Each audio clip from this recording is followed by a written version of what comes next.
What's up, everyone? I'm very excited today to share with you some of the big points that may be of use in your business or succeeding in your life that I have found from reading the book Creativity Inc. It's a book about Pixar and how it was founded and the whole creation of it. And it's written by one of the founders. And I just find this book so fascinating. I'm not done it, but I'm pretty deep into it now. And the first big thing that I have to say about this book is that you definitely see a transformation in terms of Steve Jobs in the book. You see it from the perspective of this man. And so many people fail to realize that some of the most successful people in the world went through a large journey where they made a lot of mistakes, they did a lot of things wrong, and over time they grew and changed and learned. And so many people, especially with these mainstream movies, they paint Steve Jobs as this perfect guy who did everything right and it was the world that wronged him. But I've heard this numerous times from Apple founders, and again in this book, Steve Jobs went into Pixar having recently been fired from his own company Apple. And this is like a whole thing in mainstream media where everyone thinks, oh, how horrible, Steve Jobs, such a great, impeccable person. When in reality, he learned a lot of things and came back a different person when he rejoined Apple. He had a lot of character flaws and he did a lot of things wrong.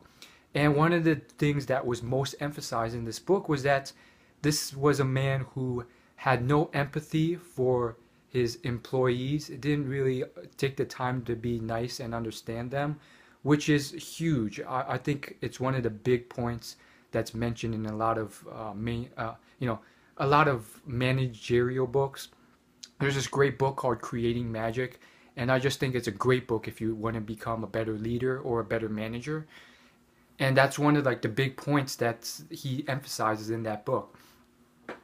In addition to that, Steve was a very serious guy. He was on the arrogant side for sure and very, quick.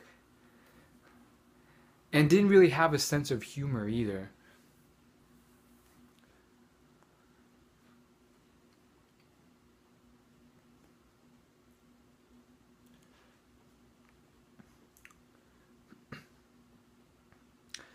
In so seeing Pixar's journey, it's an illustration of a company that was not easy.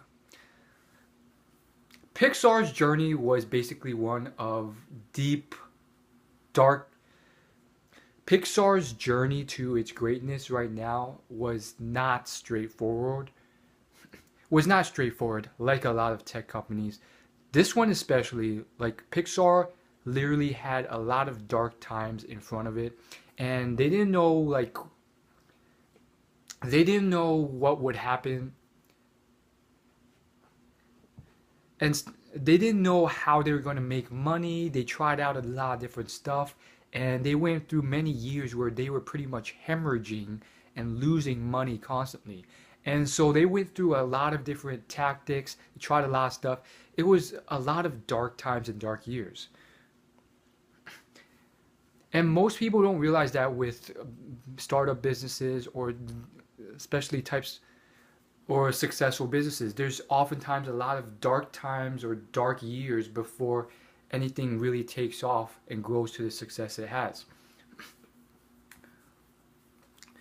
Again, that's different from that whole idea that a lot of people who don't know much about business have, which is that all entrepreneurs have to take tremendous risk and do a lot of dark, risky things in order to succeed. I think that's a huge fallacy as well. I do think a lot of successful entrepreneurs and business people, a lot of them, not all of them, but a lot of them, they take a lot of really well calculated bets where if they lose, there's very little downside, but when they win huge. So that kind of bet really does pay off no matter what. And it's not even a bet. So basically what I'm saying is that what you realize is that no, they're not just what you realize is that no, some of them are not just reckless, belligerent people who take massive risks that can hurt them tremendously. Oftentimes, they're very smart and calculated.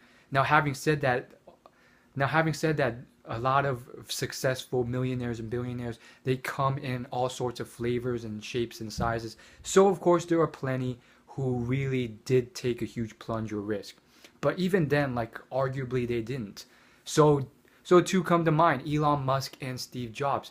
They were very similar in the fact that they both poured in a lot of money. Elon Musk to his last dollar in order to finance the success of their company. When everyone else was telling him to give up already, he didn't give up, and he put in his last dollar, went into debt, and eventually their company succeeded and they did it by finding new technological and they did it by finally finding new technological innovations far beyond their initial planned budget. And Steve Jobs and Elon Musk are also similar in the fact that they both loved what they did. Both of them were making millions of dollars already, and they didn't care. They still worked 80 hours a week because they loved their job so much. Both of them could have easily just retired and gone to live in an island, but they didn't because they loved what they were doing. And that's what caused Elon Musk to spend all his money, put his last dollar, all his millions into Tesla. And again, same thing with Steve Jobs. After he was released from Apple by his board of directors, he had tens of millions, and he could have just like called it a day, but he loved what he did, and he invested tons of money, more than any venture capital would, into Pixar. I think it was up to like 50 or 60 million dollars. And it was a really tough, dark ride. There's many years where he tried to sell the company or considered selling it, and he wanted to quit, and they didn't know where it was going, and they were trying to find a business model where they could actually make a profit, but they were always in the red, always losing money, and they went from selling high-end animation computers to animation commercials, and it was this huge journey of brainstorming and trying different things until eventually, you know the story, Toy Story comes out, and then boom.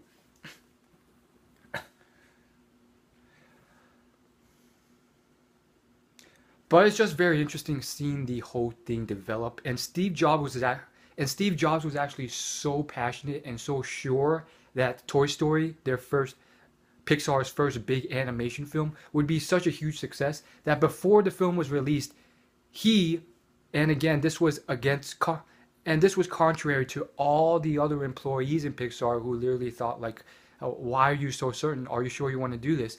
But he did this whole negotiation and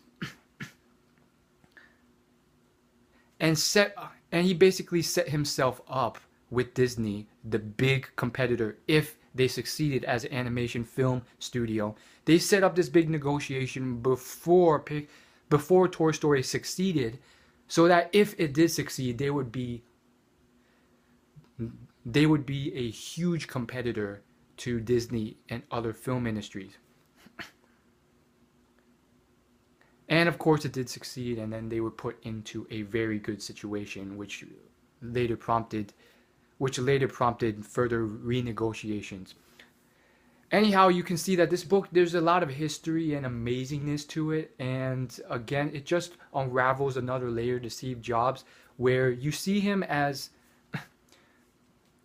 where most people know him as the guy behind Apple, but he actually did a lot of crazy stuff too. Like he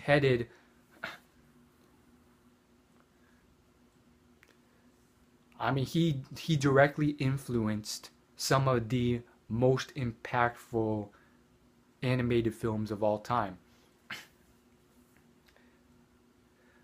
Again, having said that, you'll see in this book that he was not all, peaches and flowers. He had a lot of mistakes, errors, problems. He was more of an investor rather than like a central role in Pixar initially. And he spent a lot of time at his other company next. But, I hope you check out the book yourself if you are interested in these types of things. As always, like and subscribe, and thanks so much for watching. I'll see you in my next video. Peace.